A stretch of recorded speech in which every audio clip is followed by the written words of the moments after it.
बोलिए मेरे बांके बिहारी लाल की जय। आप सभी को श्री वामन एकादशी की हार्दिक शुभकामनाएं। श्री युधिष्ठिर जी महाराज ने भगवान श्री कृष्ण के समीप जाकर पूछने लगे कि हे द्वारकाधीश, हे भगवान श्री कृष्ण, भाद्रपद मास में शुक्ल पक्ष में आने वाली एकादशी का क्या नाम है, इसकी क्या विधि है, कौन इसके देवता हैं तथा किस प्रकार से ये व्रत किया जाता है, आप कृपया करके मुझे बताइए। भगवान श्री कृष्ण कहने लगे कि हे युधिष्ठिर, तुमने मनुष्यों के कल्याण के लिए बड़ी ही सुंदर बात पूछी है। मनुष्यों का कल्याण होगा उसी व्रत को मैं तुमसे कहने जा रहा हूं। कहने लगे कि हे युधिष्ठिर, भाद्रपद मास में शुक्ल पक्ष में जो एकादशी आती है इसे वामन एकादशी भी कहते हैं। युधिष्ठिर जी महाराज कहने लगे, इस एकादशी की क्या कथा है, और मैंने सुना है भगवान इसमें करवट भी लेते हैं, तो भगवान कैसे करवट लेते हैं, ये कथा आप कृपया करके सुनाइए। भगवान श्री कृष्ण कहने लगे, इस एकादशी को परवर्तनी एकादशी तथा वामन एकादशी भी कहते हैं। कहने लगे कि एक समय की बात है, ये एकादशी बड़ी पवित्र तथा बड़े बड़े पापों को भस्म करने वाली है।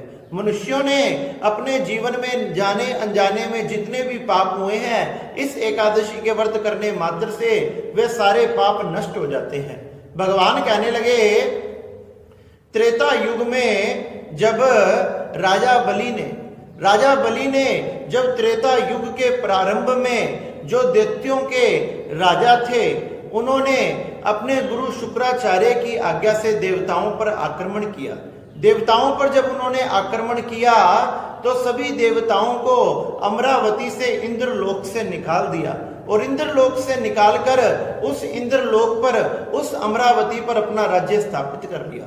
सभी देवी देवता जब ब्रह्मा जी की शरण में गए कि हे ब्रह्मा जी हमारी रक्षा करो, ब्रह्मा जी उन्हें लेकर भगवान नारायण की शरण में गए तथा नारायण भगवान की स्तुति करने लगे। कहने लगे कि सभी दैत्यों ने देवताओं के अधिकार छीन लिए हैं, हे नारायण भगवान आप कृपया करके उन दैत्यों का संहार कीजिए। तब भगवान नारायण ने कहा, नारायण भगवान कहने लगे, तुम किसी भी प्रकार की चिंता मत करो, मैं कश्यप ऋषि के यहाँ माँ अदिति के यहाँ प्रकट हूंगा, इसलिए आप अपने अपने स्थान पर चले जाएं तथा मैं वहां प्रकट होकर आपके सभी प्रकार के कार्यों को सिद्ध करूंगा। इस प्रकार से सभी देवी देवता अपने अपने स्थान पर आकर भगवान का भजन करने लगे।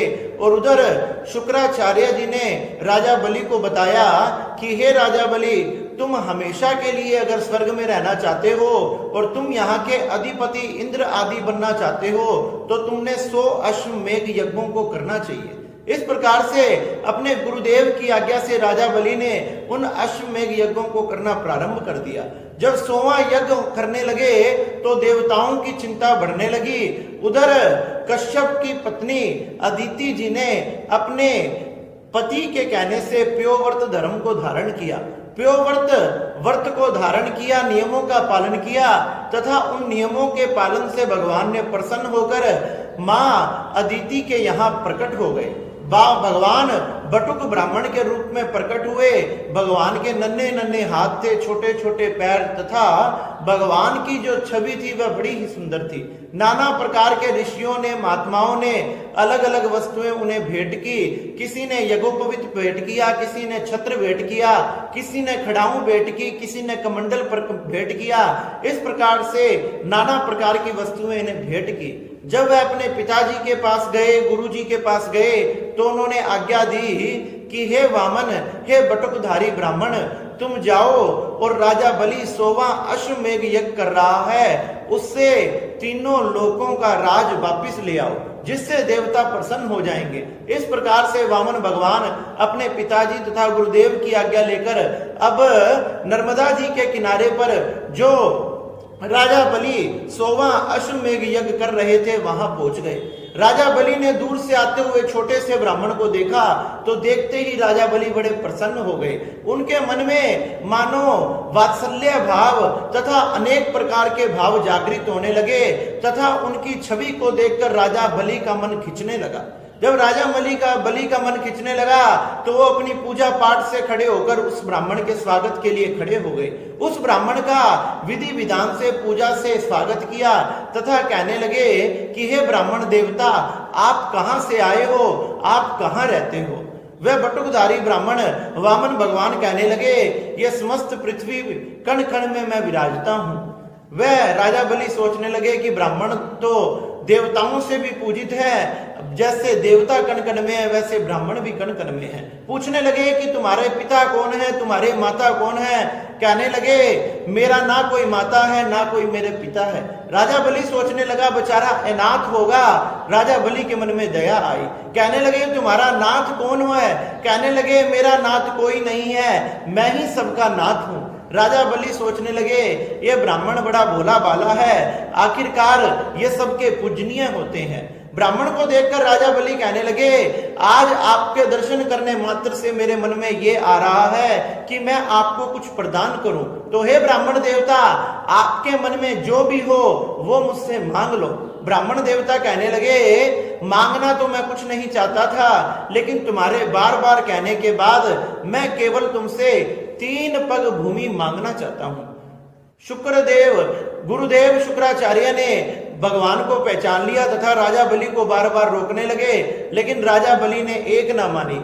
वह मन में विचार करने लगे कि आज भगवान नारायण भी मेरे द्वार पर मांगने आए हैं, तो आज मुझसे बड़ा कौन होगा जिसके द्वारे पर तीनों लोकों का परम पिता महेश्वर भी मांगने के लिए आया है। राजा बलि ने 3 पग भूमि का संकल्प कर लिया और जैसे ही संकल्प किया वामन भगवान ने अपना रूप बढ़ा दिया।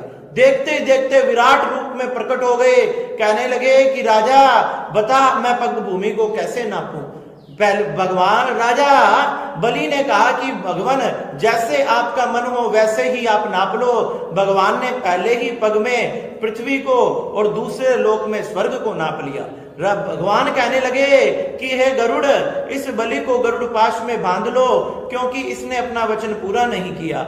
अरे 3 पग भूमि देने का इसने मुझे वचन दिया, लेकिन 2 पग भूमि में ही पृथ्वी से लेकर समस्त ब्रह्मांड आ गया। अब बताओ मैं तीसरा पग कहां रखूं, नहीं तो तुम नरक जाने के अधिकारी होंगे। जब राजा बलि ने कहा कि एक दान करने वाला तथा दान की हुई वस्तु, दान करने वाला बड़ा होता है या दान बड़ा होता है। भगवान कहने लगे कि दान करने वाला बड़ा होता है। तो राजा बलि कहने लगे दान करने वाला बड़ा होता है, तो मैं अपने आप को आपके चरणों में समर्पित करता हूं। वामन भगवान प्रकट हो गए। राजा बलि ने कहा आप तीसरा चरण मेरे मस्तक पर रख दीजिए, जिससे सदा सदा के लिए मैं आपका दास हो जाऊंगा। वामन भगवान प्रसन्न हो गए। तीसरा पग राजा बलि के सिर पर रखा तथा राजा बलि को तीसरा पग देकर तीसरा पग में राजा बलि का सिर नापकर नाना प्रकार के वरदान दिए। कहने लगे कि मैं तेरी भक्ति से प्रसन्न हूं, तूने अपना सर्वस्व मुझे लुटा दिया, अब मैं तुझे सुतल लोक का राजा बनाता हूं। मांग तू क्या मांगना चाहता है। कहने लगे भगवान मैं तो यही मांगना चाहता हूं कि आपके दर्शन मुझे हमेशा होते रहे। भगवान उनको नाना प्रकार की इच्छाएं पूरी की तथा सुतल लोक के खुद द्वारपाल बन गए। इस प्रकार से वामन भगवान ने तीनों लोकों का राज राजा बलि से लेकर फिर से देवताओं को प्रदान किया और देवता प्रसन्न हो गए। इंद्र आदि देवता स्वर्ग तथा अमरावती में प्रसन्नता पूर्वक रहने लगे तथा राजा बलि सुतल लोक में निवास करने लगा तथा वामन भगवान नारायण भगवान सुतल लोक में राजा बलि के द्वारपाल बन गए। इस प्रकार से ये वामन एकादशी की व्रत जो करता है या इसकी परम पवित्र कथा सुनता है, उस जीव का कल्याण हो जाता है। भगवान उसके भंडार भर देते हैं, उसके घर में कभी भी अन्न तथा धन की कमी नहीं आती तथा राजा बलि की तरह उसका नाम तीनों लोकों में हो जाता है। इस प्रकार से भगवान की वामन एकादशी का व्रत बड़ा ही शुभ फल देने वाला तथा इसकी कथा भी बड़ी शुभ फल देने वाली है। इसकी कथा सुनने मात्र से 100 अश्वमेघ यज्ञों के फल की प्राप्ति तथा बताया गया हजारों गोदान फल की प्राप्ति होती है। इस प्रकार से भगवान श्री कृष्ण ने राजा युधिष्ठिर को ये वामन एकादशी की कथा सुनाई। राजा युधिष्ठिर ये कथा सुनकर बड़े प्रसन्न हुए और भगवान की जय जयकार करने लगे। बोलिए नारायण भगवान की जय, बोलिए वामन भगवान की जय। जय जय श्री राधे